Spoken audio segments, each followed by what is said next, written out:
Guten Erev Shabbos, my holy sisters and brothers. Great to be learning with you on a Friday. Sorry, I was a couple minutes late getting on. It's always a different little snafu with the system. In this case, a micro SD card, but I think I have it working now. Looks good on Facebook, looks good on YouTube. Okay, let's light up the darkness. Who's in the house on a Friday as we're getting ready for a Shabbos in second Adar? Lots of joy in the air. Yehudit in South Carolina, Shandor in the Bronx, Gordo in Scotland. Tuning in 1 hour earlier. Has the time changed? Has the time not changed for you guys? Is that why? Sharon in New Jersey, because Israel, they adjust their clocks like 2 weeks later than we do. So usually it's a 10-hour difference to Jerusalem, but right now I believe it is 9. Sharon in New Jersey, Guy in Ohio, Renee in Indiana, Tom in PA, Bill in mid-Missouri, Marjorie in Georgia, Renee loves that hat, thank you, Joe in the Inland Empire, and Aoife in Florida, Ella saying shalom. Welcome everybody. I love this hat, so thank you for noticing. I had another one just like it that I've got in that timer image. But it was getting a little ratty, and I was so happy to be able to find the exact same hat, although a slightly darker shade of gray. So I don't know about 50 shades of gray, but we got 2 shades of gray. Okay, let's learn some beautiful Gemara. Our daf today is page Tes Zion, right? So yesterday was 15, which we don't say Yud Hey because those are both letters in God's name. And today is page 16, and we don't say Yud Vav because those are both letters in God's name. So instead, Tes Zion is page 16. We are picking this up a couple paragraphs from the top on page 16a. And we're continuing our discussion of Mishna number 6 here in chapter 1 of Tractate Bava Metzia, the 22nd volume of the Talmud. This Mishnah is all about returning lost documents, specifically promissory notes that one finds in the marketplace. They seem to demonstrate that there was a creditor, a lender, and a borrower, and the borrower owes the lender money. But we're concerned maybe the borrower already paid back the money. And then we saw that if, in fact, the promissory note contains a clause creating a lien on real property in the favor of the creditor, it can be even more problematic because he can seize this land, and maybe the debt has already been paid. Maybe the land was sold before the lien was created, or after, or before. So there's a lot of problems, and so therefore the finder of these notes should turn it in to a rabbinic court rather than seek out the creditor and give it to him, with lots of exceptions and nuances, as we've seen.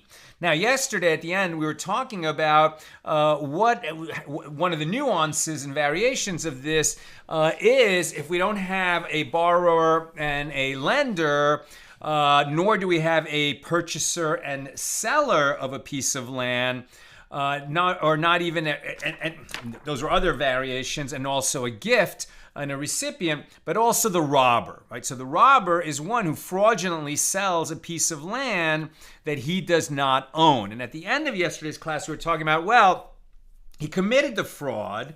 Maybe it was some kind of a gray area. He thought that he might own it, but he didn't confirm it. And so he ended up selling something that he didn't have the right to sell, but he wanted to make it right. And so he went back to the person, the actual owner of the land, and bought it from him, which would seemingly mean that the sale, when the robber sold the piece of property, right? Reuven actually owns the property. Let's say, God forbid, I'm the robber, and Shimon is who I sell it to, right? So I took Reuven's land that I didn't buy from Reuven, and I sold it to Shimon, and I got money from Shimon for this land. And then later I realized that I didn't have the right to sell it, or maybe I realized at the outset, but I want to make it right. And now I go to Reuven and I purchase the land.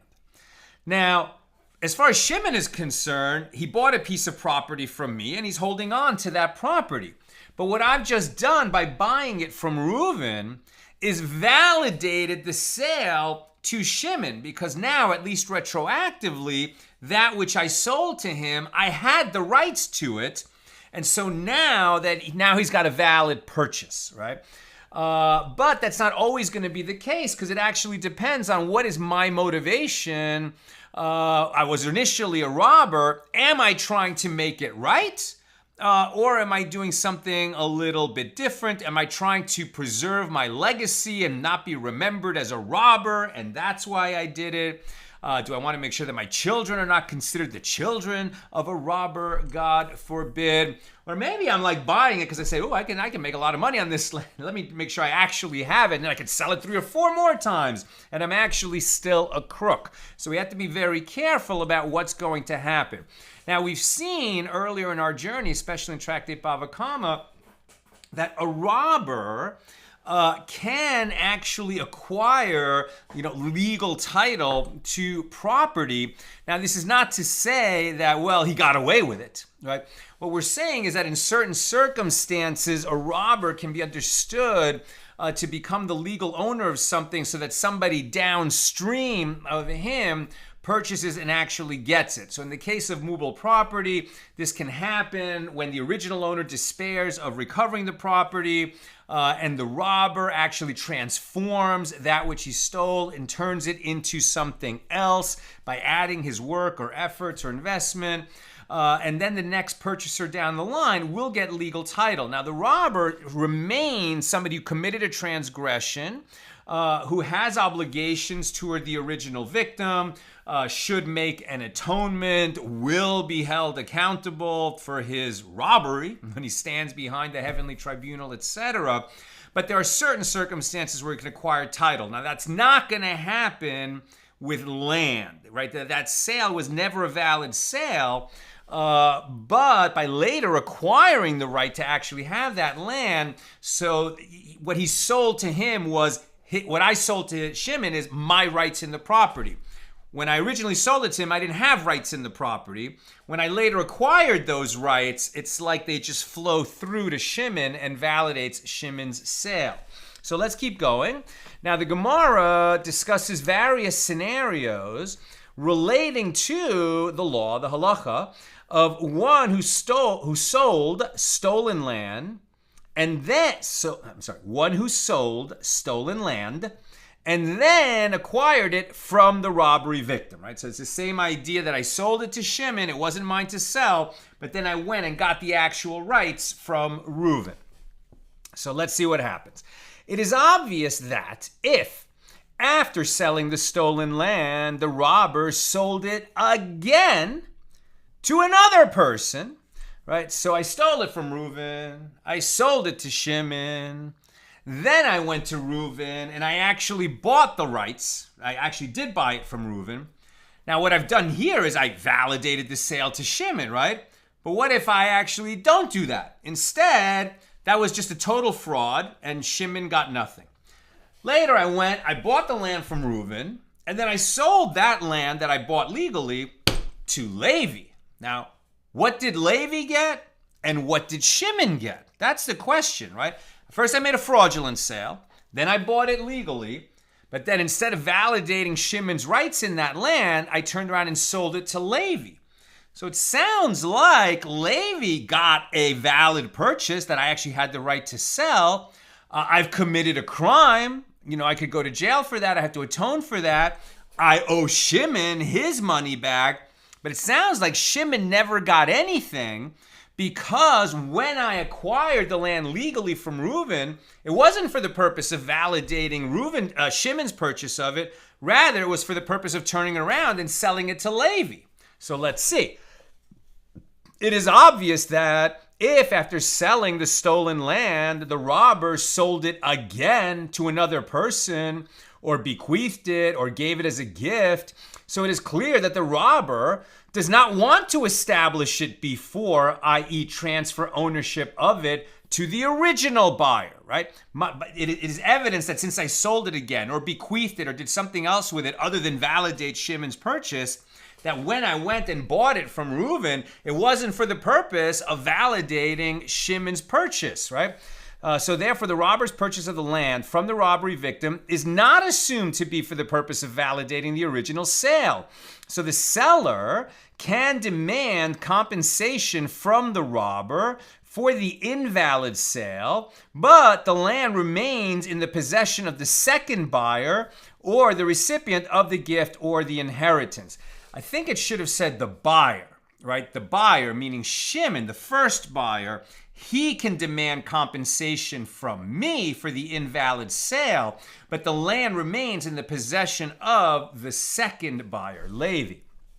Likewise, it is clear that if the land that the robber stole and then sold later came into his possession, not by purchase, but as an inheritance, that the buyer does not have the rights to it, as an inheritance is acquired passively, and the robber did not make an effort to acquire it. So here too, the buyer can claim only compensation and not the land itself. So this would be a case where, and now it starts to get more real world and less hypothetical, right? Let's say that Reuven is my father, right? And I expect at some point to inherit this land from Reuven.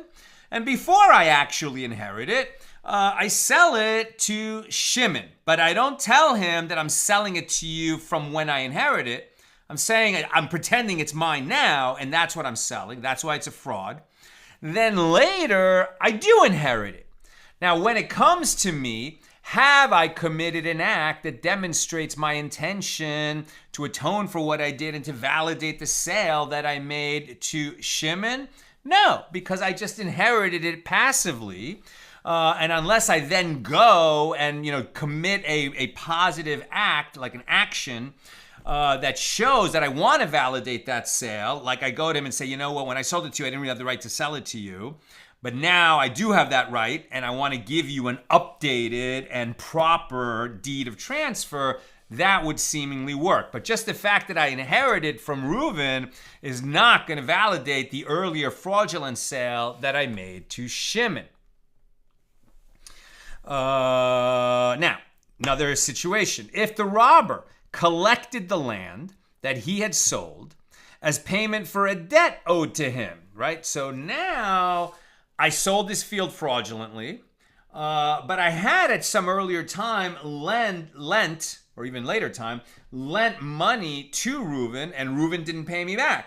And so I did establish in that loan that if he doesn't pay me back, I'm going to receive that field.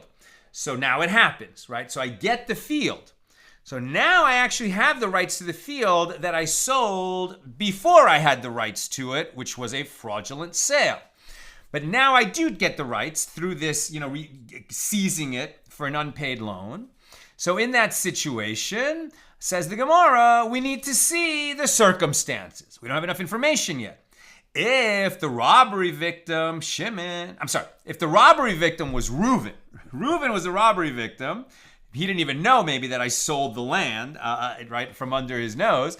So if the robbery victim has other land from which I, the robber, could have collected the debt, and nevertheless, the robber said, I want to collect this land, so apparently the robber wanted to establish it in order to validate the sale to the buyer. Right? So in other words, if I could have seized, if Reuven has a bunch of fields, I sold one of them fraudulently to Shimon. Later, Reuven owes me money, doesn't pay me. I say, okay, well, give me that field. Then I have indicated that I want to get the rights to this field that I sold fraudulently. Why did I indicate that? So that I can validate that sale to Shimon and make it right. But if he doesn't have a bunch of fields and he only has one field, and if the robbery victim, Reuven, does not have other land and the robber has no choice as to which land to collect, There is no reason to assume that the robber was attempting to validate the sale. He merely wanted to be paid money for his debt and not to secure the land for the buyer. So we can't say that now Shimon has clear title to the land. With regard to a case where the robbery victim gave the land as a gift to the robber. Reuben doesn't know that I sold this land fraudulently to Shimon. We still have a good relationship. So good, in fact, that at a certain point says, Sal, you're such a good guy. I'm going to give you this field as a gift. So now that I've received title to the land that I fraudulently sold to Shimon, have I ratified, have I validated the sale to Shimon? Sounds like I didn't do a specific act to get that field. So if it's the passive, the argument of the passive, me receiving it like when I inherited, sounds like it does invalidate the sale. But if we can make an argument that I, somehow, strategically formed a relationship with Reuben so that I would get that field as a gift, then it was for the purpose of validating the sale to Shimon. And that's actually how the law works out. Listen to this.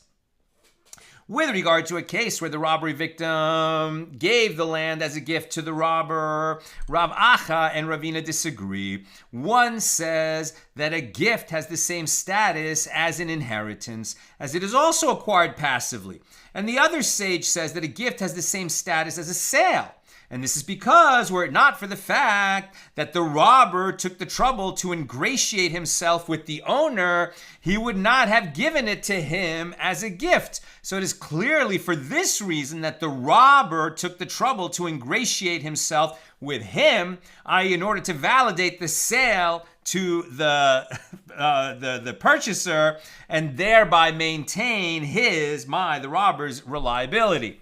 So the Gemara asks, and until when can it be assumed that the robber bought the land because it is preferable for him to maintain his reliability? And Rav Huna says, until the time of standing trial, right? He can do this, he can sort of fix his reputation and make this whole thing right up until the time when he's arrested and brought before the court for trial. At that point, he's being forced to make it right, and he's not going to be able to maintain his reputation because he didn't do that of his own free will.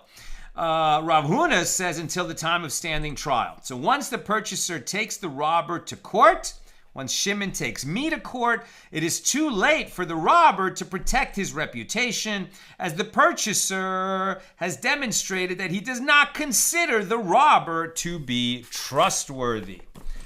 Chia bar Rav says that the robber would still buy the land from the owner in order to maintain his reliability up until the time that a document of authorization by the court to locate and seize property from the robber comes into the purchaser's possession. So even after a judgment against me, I might still have an opportunity to fix things. It's only when he actually has the judgment and the legal device to seize the land. It is only once the robber avoids immediately reimbursing the purchaser and the court is compelled to authorize the purchaser to appropriate the robber's property that the robber's reliability is no longer a factor. And Rav Papa says that the robber's reliability remains a motive to acquire the field until the days of announcement begin. During the days of announcement, the court assesses the value of the robber's property in order to compensate the purchaser. And now we start a new subject. Rami Bar Chama objects to Rav's statement, the focal point of this discussion, that the robber transfers to the buyer any rights to the land that he might acquire, right? So this idea that I sold it to Shimon fraudulently, but if I then go and purchase the field from Reuven, that those rights flow through me because that's what I sold to Shimon. Whatever rights I have in that land, the rights come to me a little later, but they're my rights in that land, and that's what I sold to Shimon. So when I go and purchase the land from Reuven, I do make this thing right, and Shimon ends up with a valid sale, right? That was what Rava said. That's what Rav said. Now Rami Bar Chama is going to object to this. He says, what? After all, by means of what mode of acquisition does this purchaser acquire this land? It is by means of this deed that this deed of sale that the robber gave him. So the purchase is invalid, as this document is merely a shard. But I didn't have the right to sell this field that I didn't own to Shimon. It was a fraudulent sale. So if you're going to say that later when I actually get the rights to that land and they flow through me to Shimon, by what device does that happen? Because of the deed of sale that I gave Shimon when he bought the field from me? But that was a fraudulent sale. That deed of sale was worth as much as a shard of broken pottery. It's nonsense, right? You can see Rami Bar Chama's argument is a very good one.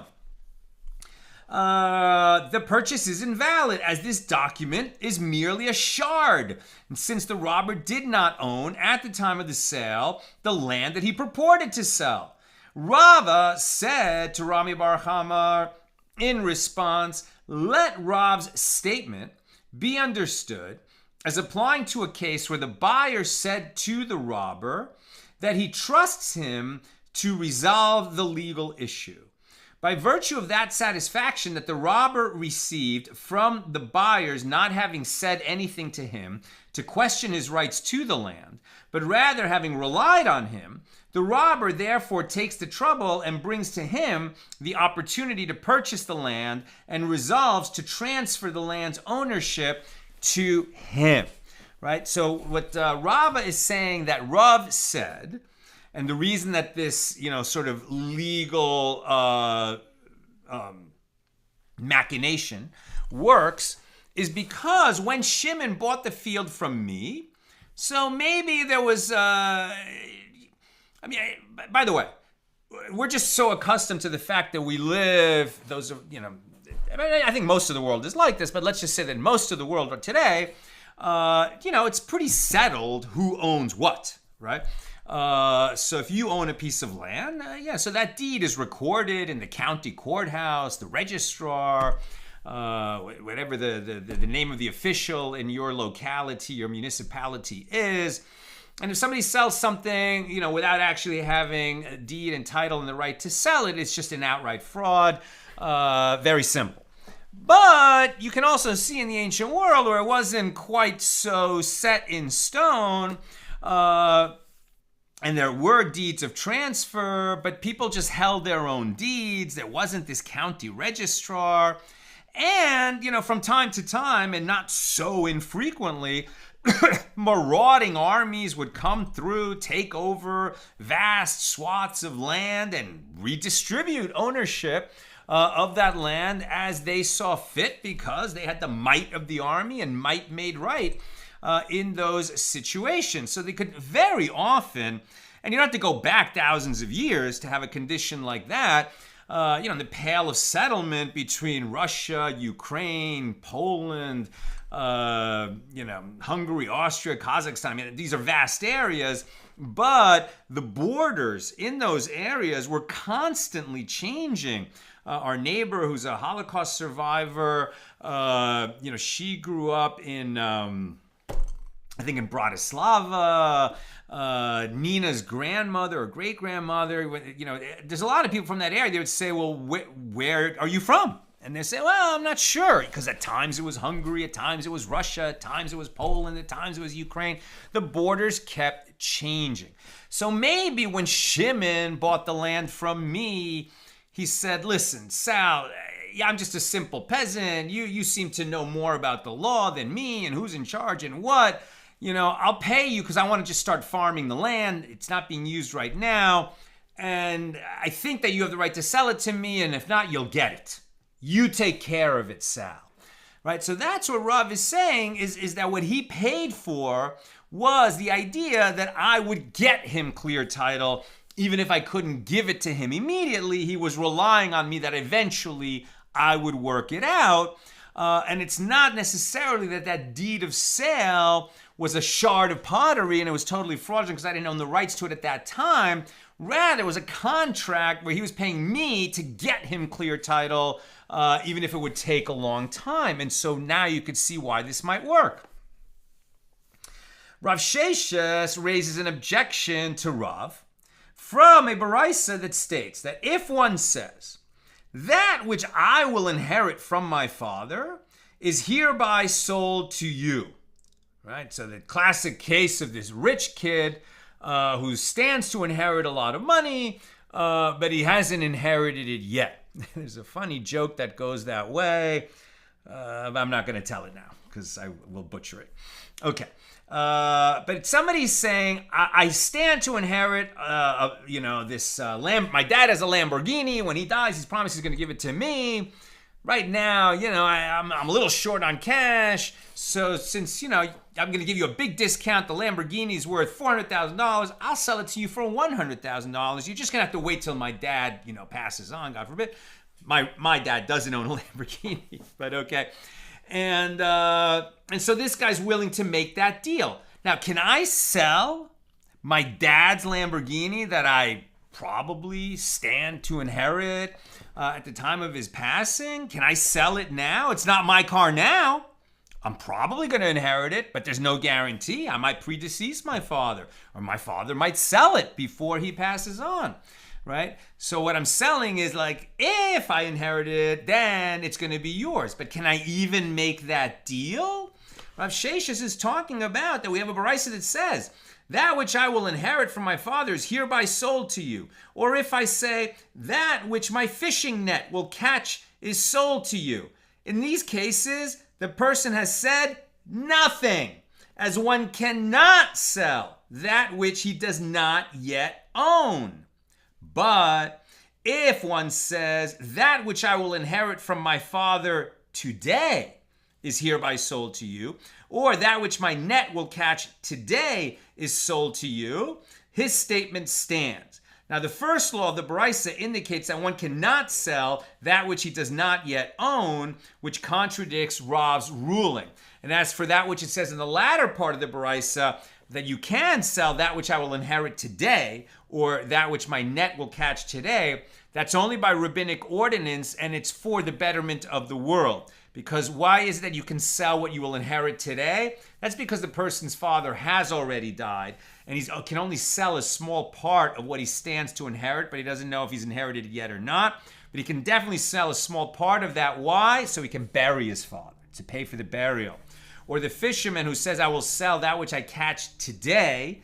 He can't sell what he'll catch tomorrow, next week, next month, but he can sell what he'll catch today. Why? Because he's starving, right? It's so he can eat and so he can feed his children. So they allowed these kind of small sales, minor sales of something that is not yet his to sell, just so that the guy won't starve, or so that the first guy can bury his dad. Now, Rami Bar Chama said about this objection, this is the great man, and this is his refutation of Rav's opinion.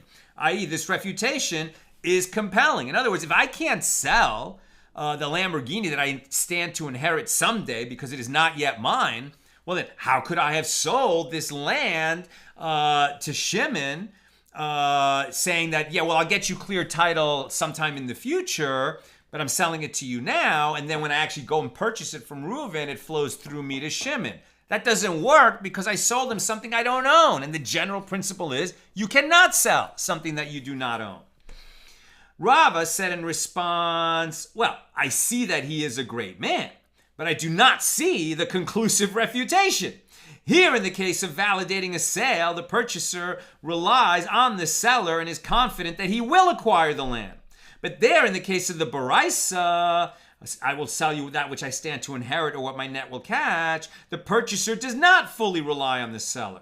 So the Gemara explains, here in the case of validating the sale, the purchaser relies on the seller to go to take the trouble and provide him with the land so that he, meaning me, will not be called a robber. Whereas there, in the case of the baraisa, the purchaser does not fully rely on the seller, as it is uncertain whether the seller will actually inherit his father's property or catch anything with his net. And the Gemara relates that the sages sent Rav Shesh's objection and presented it before Rabbi Abba Bar Zavta for his evaluation. And Rabbi Abba Bar Zavta said to them, this objection need not be introduced inside the study hall for further clarification, as it is clear and compelling. It is a complete refutation, and you can't, fix this sale later by going and purchasing Reuven's property. Rava, who sided with Rav and said that you can fix it by buying Reuven's land, Rava disagreed and said this objection needs to be brought inside the study hall, and not only inside the study hall, but inside the innermost area of the study hall. In other words, it should be examined carefully, as it is not compelling. The objection is not compelling.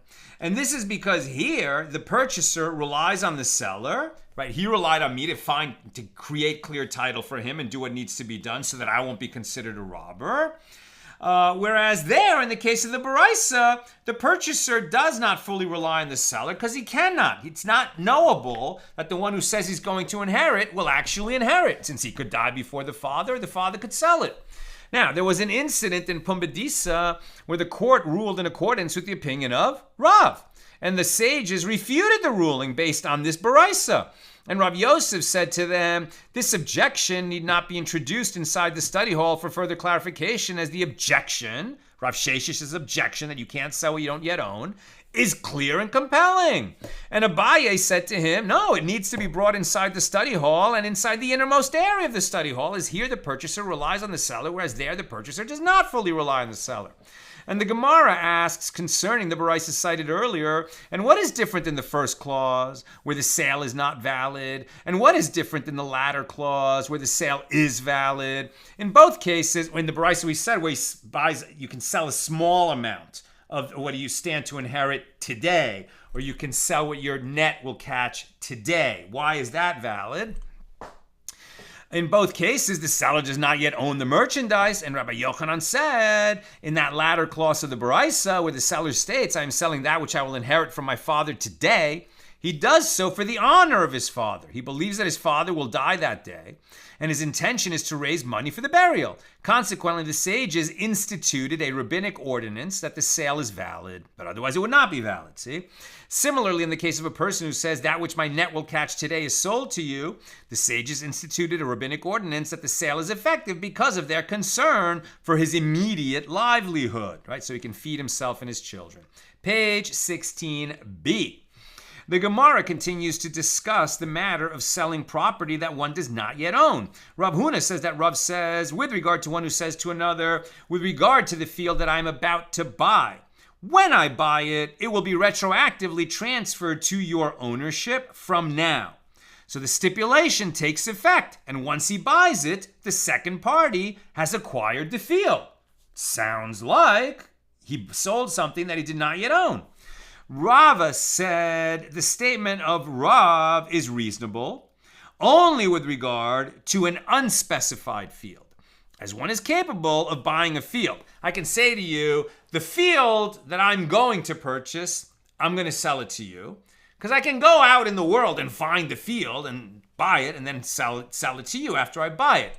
But if I say, this field that I'm going to buy today, once I buy it, it's going to be yours, and you're acquiring it from now, even before I go out and buy it.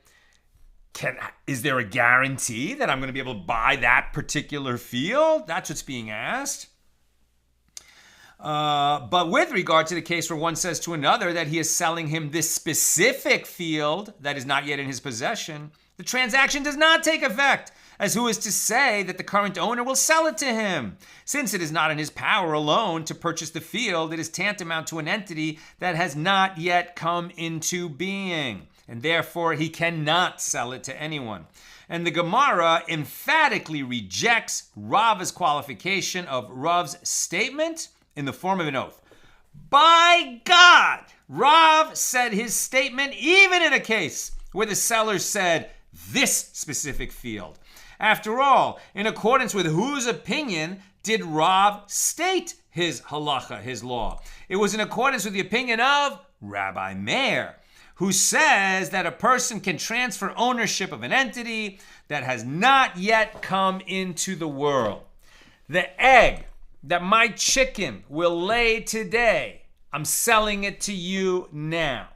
Can I make that sale? Rabbi Meir says Yes. The rabbis who constitute the majority that overruled Rabbi Meir say no. You cannot sell something that you don't own. There were those two small exceptions so that the guy can bury his dad who's dying, or that the fisherman can feed his family, can sell what his net will catch today. But generally speaking, something that I hope will come into my possession later, I cannot sell it today. Sounds like options trading, shorting the market, etc. Not permissible. As it is taught in a baraisa with regard to one who says to a woman, be betrothed to me after I convert, or after you convert, right? A Jew can't marry a non-Jew. So he could say, well, be betrothed to me after you convert. Well, she's not a Jew yet, so you can't make a valid kiddushin, a valid betrothal. Likewise, he is not a Jew yet. He can't ask a Jewish woman to be betrothed to him under the laws of Moses and the Torah, because a Jew cannot marry a non-Jew under Jewish law. Or if a slave says, be betrothed to me after I am freed, right? He can't betroth a woman while he's a slave, and he can't make a betrothal based on it'll be valid once he's free, because he's not free yet. Or if she is a maidservant, a female slave, and he says, after you are freed. Or if he says to a married woman, after your husband dies. Or he says to a widow, waiting for her yavam to perform the ritual through which he frees her from the levirate bond of yibum, this ritual known as chalitza. Or if he says, after your yavam performs chalitza with you. Or if he says to his wife's sister, after your sister dies. You can't marry a woman and her sister, but if you're married to a woman and she dies, then you could marry your sister. But you can't make that betrothal, you can't make a valid betrothal while those conditions have not yet been met. So you can marry after you convert, or you can marry after you become a freed slave, or you can marry after she performs chalitza. But you can't make a binding betrothal now before those conditions have been met. In all these cases, she is not betrothed. Since he cannot betroth her at the present moment, his attempt at betrothal is ineffective. Rabbi Meir says she is betrothed. Rabbi Meir holds that one can acquire that which is not yet available, and the acquisition will take effect once the item is available. So in this case as well, the betrothal will take effect once it becomes possible for her to become betrothed to him. That's Rabbi Meir's view. We don't hold by Rabbi Meir. Rabbi Meir says, and isn't the case of betrothing a specific woman comparable to the case of selling this specific field? And yet Rabbi Meir says that she is betrothed. It is therefore clear that Rav, who accepts the opinion of Rabbi Meir, holds that the sale is effective even if the seller specified a particular field. This field that I will acquire, once I acquire it, it is sold to you as of now if you give me this money. Rav would allow that. Rabbi Meir would allow that. But they are in the minority. The law is not like them. We don't allow that under Jewish law. Shmuel says, with regard to one who finds a deed of transfer. Now, we talked about this specific deed of transfer means a promissory note that says within the note that I hereby mortgage this piece of property to you, the lender, now, as of today, when we write this promissory note, even though I'm not borrowing the money today. I intend to borrow the money next month, but the mortgage is valid as of today. Right? That's what a deed of transfer is in this context. So Shmuel says that with regard to one who finds a promissory note with a deed of transfer, meaning that establishes a lien on the debtor's property from the date it is written, regardless of whether or not the person borrows the money at that time. So one who finds such a promissory note in the marketplace must return it to its owner, meaning the creditor. As if one were to be concerned because of the possibility that the debtor wrote the note intending to borrow money but did not borrow it at the end, he is nevertheless liable since he committed himself to pay at the time it was written. And if one were to be concerned because of the possibility that repayment had already taken place, this is not a justified concern, as in general, we are not concerned that there was repayment, as if it were so that the debtor had repaid it, he certainly would have torn up the note. Now, when we first introduced this idea of finding promissory notes in the marketplace, our primary concern was perhaps the debtor already paid back the loan, and now he's going to have to pay it again. But now Shmuel says you don't have to be concerned about that, because when a debtor pays back a loan, he gets the promissory note back that he originally gave, and he would be a fool to fold it up, put it in his pocket, and walk away, and then risk losing it, and then it gets found and returned to the creditor, who can then seek to collect again. He'd be a fool because once he pays off the loan and he gets the promissory note back, what does he do? Tears up the promissory note so that no one can ever use it again, right? Just like when you get all those invitations to apply for a credit card to your house, and you're not going to apply for a credit card every day like you get all these offers. But what do you do if you're smart? You tear up the offer, because there are criminals who go through people's garbage, take out those offers, send it in. The credit card arrives. Now the thief comes back. He's been watching your mailbox. And when that new credit card comes, he picks up that credit card and starts charging in your name, right? You want to tear up these documents that could be used against you. Shmuel says any borrower, once he pays off the loan, gets a promissory note back, he'll tear it up. So don't have to worry about that. Rav Nachman said, my father was one of the scribes of the judges of Mar Shmuel, meaning the same Shmuel, and I was about 6 or 7 years old, and I remember that they made an announcement saying, those deeds of transfer that are found in the marketplace, promissory note with a deed of transfer in it, should be returned to their owners, meaning the creditors, in accordance with the opinion of Shmuel. So Rav Amram said, we too learn similarly in a Mishna that we'll encounter on page 20. One must return any court enactment, i.e. a promissory note that has been authenticated by the court, to its owner, meaning the creditor. So apparently we are not concerned that there may have been repayment already. So Rabbi Zera said to him, the Mishnah is not proof for Shmuel's ruling, as it is stated not with regard to all court enactments, but with regard to bills of foreclosure, which award property to a creditor as payment for the debt owed to him, and bills of authorization to locate and seize property from the debtor, both of which are not subject to repayment. We're beyond that. So Rava said to him, and I'm almost done, so questions or comments, please get them in now.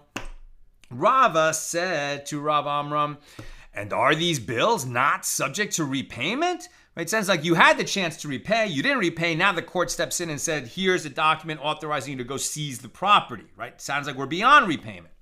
But Rava said, and are these bills not subject to repayment? But didn't the sages of Nehardea say that after property is repossessed in order to pay an unpaid debt based on the court's appraisal of its value, the property is returned if the debtor pays the debt until 12 months of the year have passed after the repossession. Even after it's repossessed, he could still pay off the debt and get his land back, get his property back. And furthermore, Amemar said, I am from Nehardea, and nevertheless, I hold that property repossessed based on an appraisal of an article's value can always be returned. If the debtor pays his debt, he can reclaim his property at any point. Consequently, even bills of foreclosure or authorization might be obsolete, and nevertheless, the Mishnah states that one who finds them must return them to the creditor. So rather, Rava said that the Mishnah is not proof for the ruling of Shmuel for a different reason. This is the reason that the documents are returned, as I can say that if the debtor has already repaid his debt, it is he who caused the loss to himself, as at the time he repaid his debt, he should have either ripped up the document, or alternatively, he should have demanded of the creditor to write another document for the debtor's redeemed property, returning it to him. And the reason for a new document to be written is that according to the letter of the law, the land need not be returned by the creditor to the debtor, and it is due to this principle, quote, Deuteronomy 6:18, you shall do that which is right and good in the eyes of the Lord. This is a common principle cited in the Talmud, Ve'asisa hayashar ve'hatov. You shall do what is right and good. Yashar means straight, right? So the righteous path, the straight path. and v'hatov, the good, right? So you shall do that which is right and good. How do we define right and good? What's right and good in the eyes of the Lord? How do we know what's right and good in the eyes of the Lord? It's according to Torah law, right? But sometimes there isn't always a law to cover it. So this verse actually is used to justify all kinds of righteous action that we know what is the right thing to do. It's not spelled out, but the sages have clarified and defined it for us.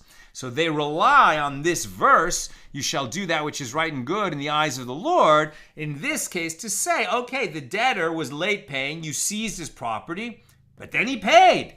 Give him his property back. And it was in response, it was from this source that the sages said that the land should be returned to the debtor once he pays. Therefore, it is as though the debtor is purchasing it anew, and the creditor must write him a bill of sale. It was seized, now he pays off his debt. You give him the land back, but he's going to get a bill of sale for that because he finally paid it off. The Gemara explains why this reasoning is not applicable to deeds of transfer, meaning promissory notes that include a deed of transfer. With regard to a found promissory note, what is there to say to justify returning it to the creditor? That if it is so that the debtor has already repaid the debt, he should have ripped up the promissory note? But this is not so, as one could say that the creditor avoided returning the note, as he said to him, tomorrow I will give you the note, as it is not with me now. Alternatively, the creditor may have held back the note as security for the debtor's payment of the fee of the scribe who wrote the promissory note. Consequently, it is possible that the debtor paid back the loan but was never given the promissory note, and he was unable to rip it up through no fault of his own. So we cannot assume that if we're finding a promissory note, it must be that the guy never paid it off, or if he did pay it off, that he was negligent, because maybe that's how it happened. Maybe he paid it off, and through no fault of his own, the creditor didn't have the promissory note to give him at that time, and then the creditor ended up dropping it. It was found in the marketplace, and now we should be careful before returning that back to the creditor, who might, use it to collect the debt, or even some stranger might use it. Better to give it to the court, who can sort all this out. And that's what I've got for us today. Tomorrow night's going to be later than it has been, right? It's going to be an hour later. So as soon as Shabbos ends here in LA, right? So, I forget what candlelighting is tonight exactly. I think it's maybe like 6:44. So Shabbos is going to end about, 7:50. I'll try to get on the air by 8:30, something like that, Pacific time. Okay, let me take a few questions. On Bava Metzia, Test Zion, page 16. Come on, reload. Here we go. Bill says, this comment about unsettled borders and ownership is something I deal with a lot in my research and writing on political economy and theology. A lot of our borders, even intra-jurisdictional borders, think county lines, city limits, etc., any jurisdiction that answers to a larger one, are extremely recent. The most obvious and unfortunate of these are the colonial borders drawn up by the British and French empires in the early 20th century. Think of all those nice, clean, straight lines on maps that have little to no relationship to the actual communities on the ground, and all the strife that results from them. But even here in the US, within near living memory, large parts of California and the western states generally have lines of title that only stretch to the 1910s and 1920s, because that's when the property lines were first drawn. Right? And you could see what kind of an effect that would have on the ground, right? I mean, isn't it Colorado that's like a rectangle? It's basically a rectangle.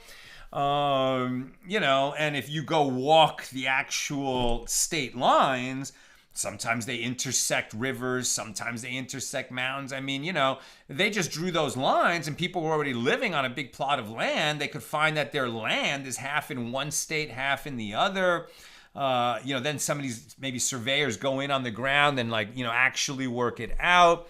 But this idea that borders were changing and that somebody would seek to sell a piece of land where the title was a little bit unclear and the buyer relies on the seller, who's more sophisticated, more worldly, more connected to the city people, etc., and that at some point later in the future he'll clarify the title.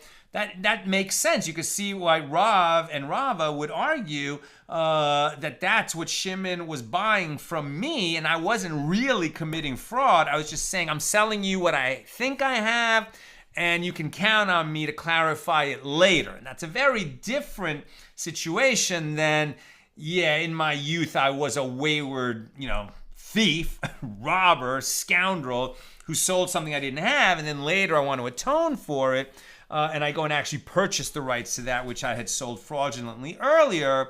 And the question was, do those rights really flow through me? Or do I really, what I need to do is go say, hey, when I sold it to you, that was a fraud, but now I can give it to you. You've already given me the money, so let me give you clear title. And that's what they were arguing about in that portion of today's discussion. Tom, if the buyer agrees to the stipulated sale, is that not sufficient? Especially if the seller has a tentative agreement to buy the field. Is it not almost like the seller is buying the field for the buyer? It's a great question, Tom. When I say, they're saying you can't sell something that you don't own, right? So that which I will acquire later, I'm selling it to you now. And that sounds like it won't work. It would work according to Rabbi Meir, and maybe Rav and Rava, who hold like Rabbi Meir, but the majority say, no, you can't sell an egg that hasn't been laid yet. So what Tom is saying, but you can say, I'll be your agent, and on your behalf, I'll go and purchase this thing.